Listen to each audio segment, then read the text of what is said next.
sometimes if that first ladder of the rung is just too far away, you can't jump up there, we need to break it down even further.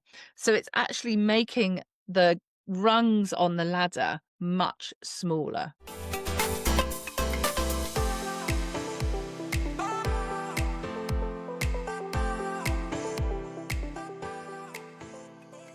Welcome to the Property Mindset podcast, where I'm Emma Howitt, mentor, investor, and your guide to building wealth, freedom, and personal transformation through property.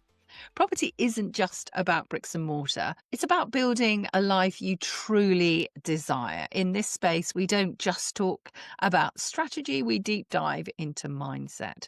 And this is something that I found is missing quite often in other industries, but it's been a real game changer for me in property, professional property circles. So today we are talking about 5 steps for a quarter four reset. So it's all about the last quarter sprint to finish the year strong. So let's turn dreams into actions and actions into success. Where your property strategy meets the mindset required for freedom, growth, and real results. Looking at quarter four. So this is airing at the beginning of October. And it really is crunch time, isn't it? I mean, where are you at? Have you even remotely hit your goals? Did you even set goals? How are you feeling at this time of the year? Because quite often there is this huge push in sort of September, October, people joining new networking groups, people wanting to sell deals, create deals. And reviewing your goals at this moment is so important, because you might not have hit any of them, but it is never too late. You've still got 3 whole months. So we can really sprint, we can reset, and we can finish strong. So I've got this 5-step blueprint. And step number 1 is review and reflect. So pull out, dust off those goals that you made at the beginning of the year. Have you been looking at them? Have you been writing them down every day? If you haven't, don't worry. If you have, you might be feeling a bit like, oh, nowhere near them. So really think about, well, what did I look at? What were my goals? And first and foremost, please, let's celebrate some wins. Did you get your first rental property? Did you secure some funding? Did you overcome a tricky situation? Whatever it is, make sure that you really look at the wins. Now, it may be that you think, oh, I don't think I've won anything. You absolutely have won. It may not be what you had anticipated. So now really go back and look through. So where am I now? What have I achieved? And is there anything that has actually made me stall? Is there anything that has really excited me? So at this stage, write down. You might want to call it journaling. You might want to call it whatever it is, but write down the things that you've achieved, and in the goals that you've got, what still excites you? What do you think, actually, that's just not where I'm at anymore? That doesn't fit with where I want to go. And certainly I've done this before in years gone by. I've written my goals out at the beginning of the year, and then I've kind of found them at the end of the year and thought, oh, that would have been quite nice to have. But others of them, I thought, you know what, that was never for me. And that's where it's great to keep reassessing, re-understanding. So jot down any lessons that you have learned so far. And it might be you've missed deadlines. You might have something that you are still procrastinating on all these months down the line. Have you not found that joint venture partner? Have you not yet raised the funding that you're wanting to get? What is it that you can write down about the year so far that's going to help you learn? And at this stage, I would just really suggest just a massive brain dump. Literally get it down onto a piece of paper and then take time to review it, look through it, and understand how it makes you feel. How am I feeling about each of these individual things? And am I still really excited? Because we don't want to drag ourselves over the finish line, do we? We want to get to the stage where it's going to really work for us over these last few months. Number two, so let's look at resetting those priorities. So it may be that your particular property plan no longer fits perhaps the current market or your circumstances. Likely I've had some massive changes this year in my circumstances. And so I have therefore adjusted and changed what I am doing, what I can even fit in. Sometimes you could actually maybe now fit in more. So maybe you need to consider, what is my current circumstances now? And can I perhaps fit in a major refurb in Q4? Maybe not. So it's understanding where you are. So it's really good to look at, what could I cut out? Because again, it is only 3 months. And of course, miracles can occur, but we also want to be realistic. At this point, let's be thinking about, what is that difference maker goal? What is that one goal that I could achieve between now and the end of the year that would make all the difference? So really try and pinpoint that. And again, think clearly and strategize. And maybe, I always love doing this with associates or colleagues, because they can really question you. Because quite often we're like, yeah, I can do that. Or actually, oh, no, I can't do that. And sometimes we need that person to really push out. So if you can do this with somebody else, absolutely go for it. So what is that kind of difference maker goal? Is it closing a deal that's just been going on and on? Is it boosting your cash flow? Is it systemizing your management of your properties? What is it? Is it more learning? Do you feel that you've got to this stage, but you actually need to learn more? So once you pinpoint these different maker goals, then really look at making them smart. So I want to secure 2 new tenants in this property by the 20th of December. That kind of thing. So we know it's specific, measurable, attainable, realistic, timely, smart. And then what we need to do is get this into mini steps. And I really love this terminology, a goal ladder. And I had somebody really wise say to me once, especially around mentoring people, which is one of my passions, that if somebody comes back to you and they haven't hit that first plan, that first action, it's not necessarily, oh, they're procrastinating or they've been lazy or whatever. Sometimes, if that first ladder of the rung is just too far away, you can't jump up there, we need to break it down even further. So it's actually making the rungs on the ladder much smaller. So make sure you really plan out those mini steps. Is it the number of viewings you're going to make per week? Is it taking on new learning? Is it aiming that in the next 90 days you are going to raise £90,000 or £180,000, whatever it is? Get that ladder and really start spreading it out. So this huge goal is actually broken down into lots of these little steps. And if that analogy of having a ladder helps you visualize it better, then get going, keep it in front of you, print it out, put it everywhere. Okay, number 3 is to define your action steps. So we've already spoken about having this ladder in place, but then of course you've got to break those down into weekly activities, daily activities, and if you're really key, into hourly activities. What have I got to achieve with other stuff that's going on as well? So if you're me and you're a mum, I have to mix it around my kids. I have blocks of time where I can usually get away with doing things. And then there are other blocks of time where I might have to juggle. So I might be watching the swimming competition or watching the swimming practice. And I'm just responding to a few quick emails where I can keep kind of actively watching, but doing some bits and pieces. So that might be juggling for you. Other people, it's literally blocking everything out, shutting the doors, no interruptions, and that's your time for getting things done. And what is this daily goal? What are these actions? Is it making an offer every week?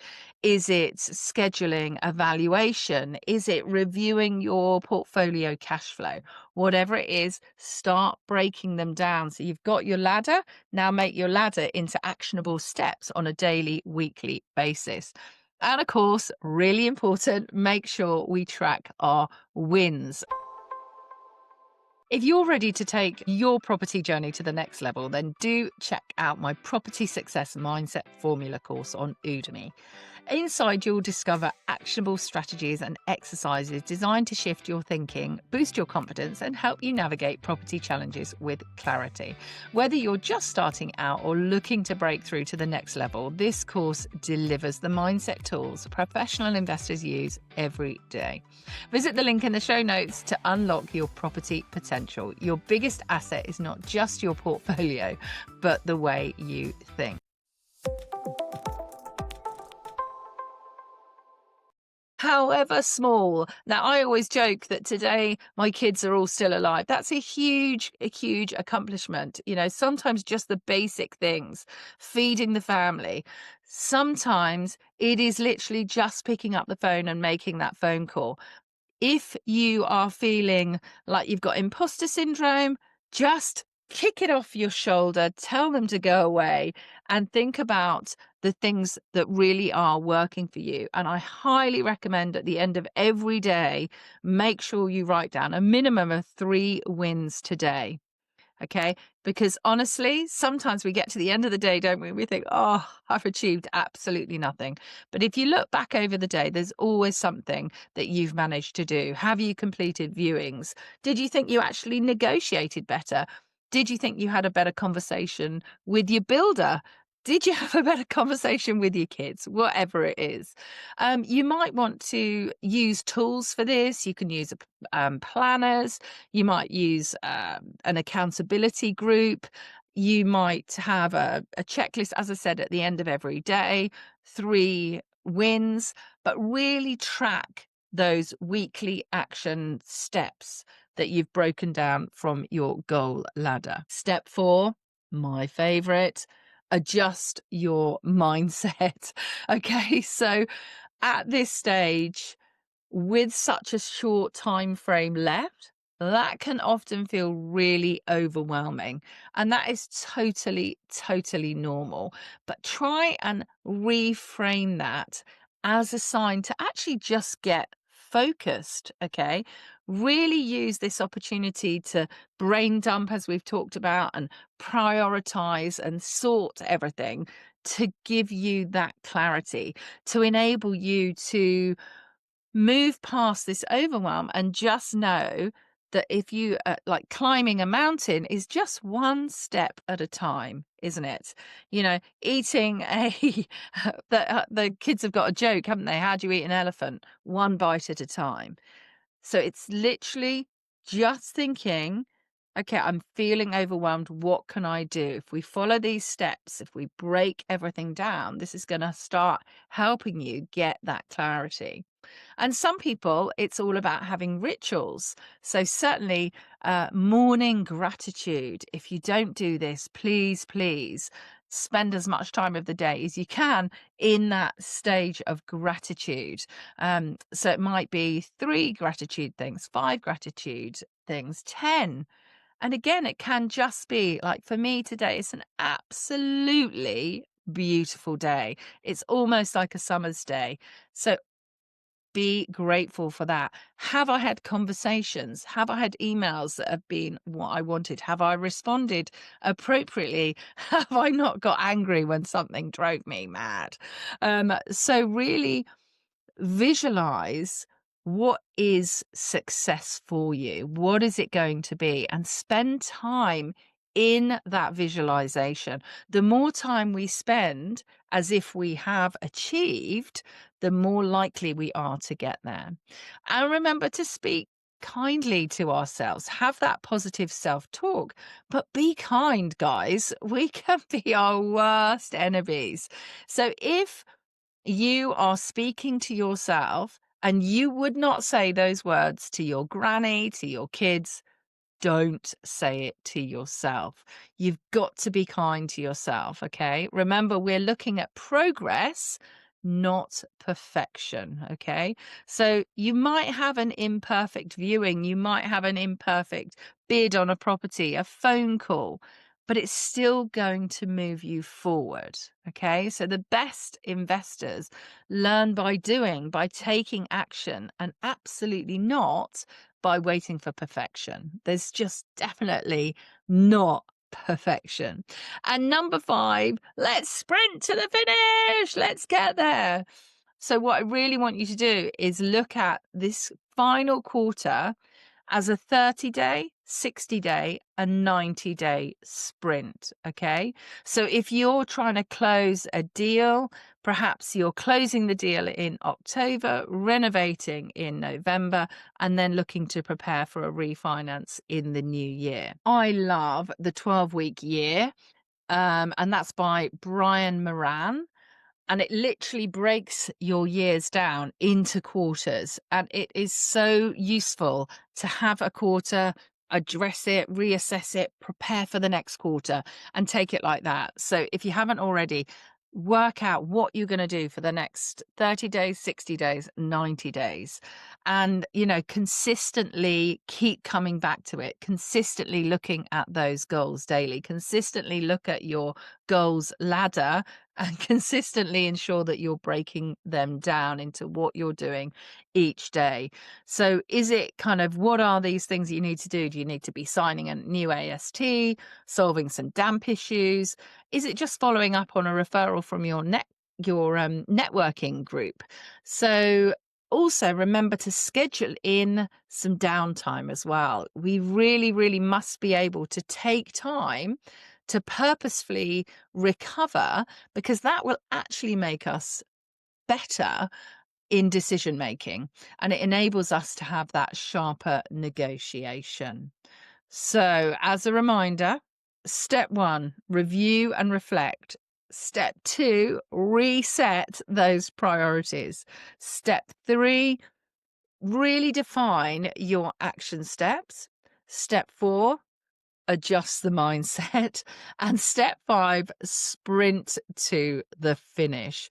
So remember, guys, quarter 4, it's not just about targets. It really is, again, about building your wealth. It's about building your resilience.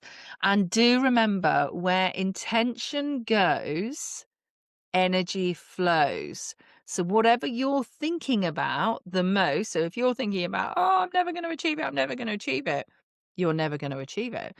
But if you're thinking about, I'm going to do this, I'm going to do this is going to take me one step closer, one step closer, one step closer, your energy flows down that route. It helps you take action. It's so, so key. I'm going to repeat it again. Where intention goes, energy flows.